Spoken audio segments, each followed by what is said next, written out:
কেমন আছেন সবাই? নিশ্চয়ই ভীষণ ভালো আছেন। তো যাই হোক, শুরু করি ভিডিওটি। রেডি-সেডি হয়ে একটু বেরিয়েছিলাম খড়গপুর যাবো বলে। কিছু জিনিসপত্র কেনাকাটার ছিল। কিন্তু তা আর হলো না। এই মেঘটার সহ্যই হচ্ছে না যে আমি কদিন ফজি সাহেবের সঙ্গে ঘুরে বেড়াই আনন্দে হাত ধরে। আবার বৃষ্টি শুরু হয়ে গেছে নাকি নিম্নচাপ। এখন নাকি লাগাতার ৩-৪ দিন বৃষ্টি হবে, তাই তো শুনছি। জানি না কয়েকদিন হবে। মনটা খারাপ হয়ে গেল বৃষ্টি দেখে। যেতে আর পারলাম না। তারপর ভাবলাম ভিডিওটাই শুরু করি। আগে কিছু শ্যুট করে রেখেছিলাম। এখন বিকেল ৩টে মতো বাজে, খাওয়া-দাওয়া করে রেডি-সেডি হয়ে সব কাজ শেষ করে বেরিয়েছিলাম। কিন্তু বৃষ্টি শুরু হয়ে গেল। জাস্ট ড্রেসটা পরে সিঁদুরটা পরেছি।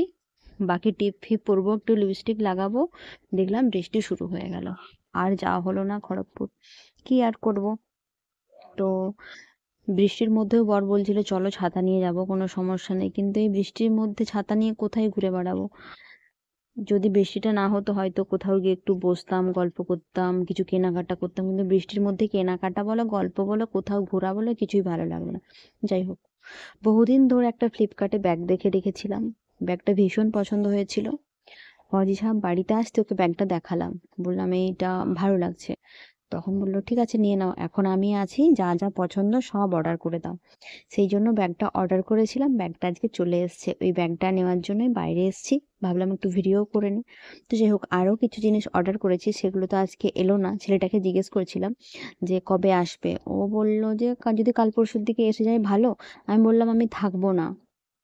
তো ও বলছে যদি কাল পরশুর দিকে এসে যায় ভালো, না হলে আমি আমার কাছে রেখে দেবো, তুমি পেমেন্ট করে দিও। তো চলুন ব্যাগটা খুলে দেখাই ব্যাগটা কেমন। আমি জানি না আপনাদের ভালো লাগবে কিনা, কিন্তু আমার ভীষণ পছন্দ হয়েছে। তো এই যে ব্যাগটার ফাইনাল লুক। বহুদিন ধরে দেখে রেখেছিলাম। মাঝখানে একবার নিজে অর্ডারও করেছিলাম, কিন্তু নেওয়া হয়নি, ক্যান্সেল করে দিয়েছিলাম। তো যাই হোক, ফজি সাহেব ফাইনালি কিন্তু ব্যাগটা কিনে দিল। আরও অনেক জিনিস অর্ডার করেছি, সেগুলো টুকটুক করে আসবে। আর আমি ভিডিও বানাবো আর দেখাবো।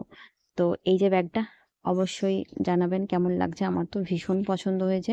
বিশাল বড়ও নয়, বিশাল ছোটও নয়, মাঝারি সাইজের একটা ব্যাগ। বাইরে কোথাও গেলে কিছু মেকআপের জিনিস, জল বোতল, একটা ফোন, চার্জার, বিন্দাস চলে যাবে। তো যাই হোক, দেখুন বৃষ্টি হচ্ছে। বৃষ্টিটা ভীষণ জোরে হচ্ছে না, তবে ঝিমঝিম ঝিমঝিম করে হচ্ছে। চারিদিকটা কাদা টাদা হয়ে গেছে আর লাগাতার হচ্ছে। এই বৃষ্টির মধ্যে আর কোথাও বেরোনোর ইচ্ছে নেই। বৃষ্টি না হলে হয়তো কোথাও গিয়ে বসতাম, ঘুরে বেড়াতাম, কেনাকাটা করতাম। কিন্তু এই বৃষ্টির মধ্যে একদমই বেরোতে ইচ্ছে করছে না। বৃষ্টি দেখে মন খারাপ হয়ে গেল। তো যাই হোক, কিছুদিন আগেও বৃষ্টি হচ্ছিল। বৃষ্টির কারণে বরকে ডাক্তার দেখাতে যেতে পারিনি। এই যে দেখুন, দিনের বেলাও এখানে লাইট জ্বলছে। মা যখন ঝাড়গ্রাম চলে গেল, মা আমাকে বলে গেছে এই লাইটে হাত দিবি না, জ্বালানোরও দরকার নয়, বন্ধ করারও দরকার নয়। কারণ এইটাতে নাকি শর্ট মারে। বলছে কেউ থাকবে না, তখন লাইটে হাত দিয়ে দেখবি ঝুলে থাকবি। আর জামাই হচ্ছে ঘরের ভেতরে থাকবে, কিছু জানতেও পাবে না। সেই জন্য লাইটটা এখানে জ্বলছে জ্বলুক, আমি আর বন্ধ করিনি। কারণ মা একদিন লাইটটা জ্বালাতে গেছিল, মাকে তখন শর্ট মেরেছিল। তো সেই জন্য আমি আর ভয়ে হাতটা দিইনি। তো যাই হোক, রান্নাঘরের আমার এই অবস্থা। সব কিছু মোটামুটি গুছিয়ে টুছিয়ে নিয়েছি। দুপুরের খাওয়া দাওয়া সব কিছু শেষও হয়ে গেছে। ওইদিকে জল টলও ভরে রেখেছি, জল ছিল না। তারপর সন্ধ্যাবেলার দিকে একটু বাজারে গেছিলাম। এই দেখুন বৃষ্টি হচ্ছে বলে এই যে সবজি টবজিগুলো কেমন ভিজে ভিজে গেছে। এখানে আমি নিতে এসেছি বরের জন্য ডাব। বাবা যখন ছিল, বাবা তখন ডাবটা এনে দিত। আর এখন না আনা হচ্ছে না।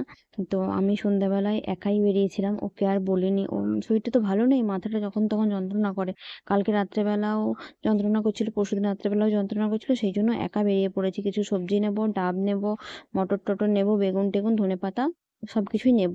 তো যাই হোক, এই দেখুন এইসব সবজি নিয়েছি। আমার বরের কিন্তু ভীষণ বেগুনটা পছন্দ। বেগুন পোড়া, বেগুনি, আর এই যে কচুটা নিয়ে এসেছি। কচুটাকে কালকে ভাতে দেবো। আমার কচু ভাতে ভীষণ ভালো লাগে। বরের কিন্তু কচু টচু পছন্দ নয়, আমারই কচুটা পছন্দ, সেই জন্য।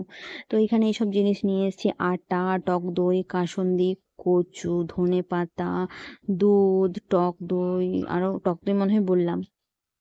তো যাই হোক, এইসব জিনিসগুলো আমি নিয়ে এলাম বাজার থেকে গিয়ে। আজকে বরের জন্য রাত্রেবেলা বানাবো আলু পরোটা। আলু পরোটাটা মোটামুটি আমি বানাতে পারি। আসলে আলু পরোটাটা তো পাতলা করার কোনো ব্যাপার নয়, একটু মোটা মোটা হয়। সেই জন্য আলু পরোটাটা কিন্তু সুন্দর বানিয়ে ফেলি। এর আগে থেকেই একটু প্রস্তুতি নেব। আস্তে আস্তে করে মাখতে মাখতে আটা ময়দা যাই দিয়ে করি না কেন নরম হয়ে যাবে। আর ওই যে পেঁয়াজ, ধনে পাতা, জিরে গুঁড়ো দিয়ে একটা হচ্ছে চাটনি মতো, মানে চাটনি মতো বানিয়ে দেবো। ওইটা দিয়ে বিন্দাস ও খেয়ে নেবে। আলু পরোটা। তো ওর খাওয়ার এত ঝামেলা নেই, নর্মালি হালকা পাতলা জিনিস খায়। এই যে মটর টটর বেসন টেসন সব কিছু নিয়ে এসেছি, যেগুলো ছিল না। বর আমাকে 500 টাকা দিয়েছিল, 500 টাকার মধ্যে সব শেষ হয়ে গেছে। কোথায় যে কি করে শেষ করলাম জানি না। যাই হোক, সন্ধে হয়ে গেছে, এখানে চা বসিয়ে দিয়েছি পড়ার জন্য। বরকে চাটা দেবো, তারপরে হচ্ছে রাতের বেলা ডিনারের জন্য আলু পরোটা বানাবার। এই যে ডাব নিয়ে এসেছি, ডাব চিংড়ি বানাবো বলে। ডাব চিংড়ি বানাবো বলে নয়, এই পুচকে ডাবটার দাম নিয়েছে 50 টাকা। এটার দাম 20 টাকা নেওয়া উচিত ছিল। বাবা এর আগের দিন কত বড় একটা ডাব এনে দিয়েছিল, কাঁচের গ্লাসের 1 গ্লাস জল হয়ে গেছিল। আমার বর খেতেই পাচ্ছিল না। আর এইটাই মনে হয় 1 কাপ জল হয়েছে। যাই হোক, ডাব চিংড়ি টিংড়ি আমার দ্বারা হয় না। এটা নিয়ে এসেছিলাম হচ্ছে বরের জন্য ডাবটা, আর এমনি জাস্ট গ্যাসের উপর রেখে দিয়েছিলাম। যাই হোক, এখানে হচ্ছে আলুটা সেদ্ধ করতে দিয়েছি। আলুটা আরেকটু ভালো করে সেদ্ধ করা উচিত ছিল। এখানে আটা ময়দা দুটো একসঙ্গে মিশিয়ে নিয়েছি। এটাকে এখন ভালো করে মেখে টেকে আলু পরোটা বানানোর জন্য আমি রেডি হয়ে যাই, না হলে দেরি হয়ে যাবে। যাই হোক, ভিডিওটা কেমন লাগলো অবশ্যই জানাবেন। রান্নাঘর সব এলোমেলো হয়ে আছে। নেক্সট ভিডিওতে আপনাদের সঙ্গে আবার দেখা হবে। বাইরে দেখুন একদম ঘুটঘুটে অন্ধকার হয়ে গেছে, কাউকে দেখতে পাচ্ছি না, শুধু বৃষ্টি বৃষ্টি বৃষ্টি। যাই হোক, ভালো লাগলে অবশ্যই লাইক কমেন্ট শেয়ার করবেন। আর নেক্সট ছোট ব্লগে আবার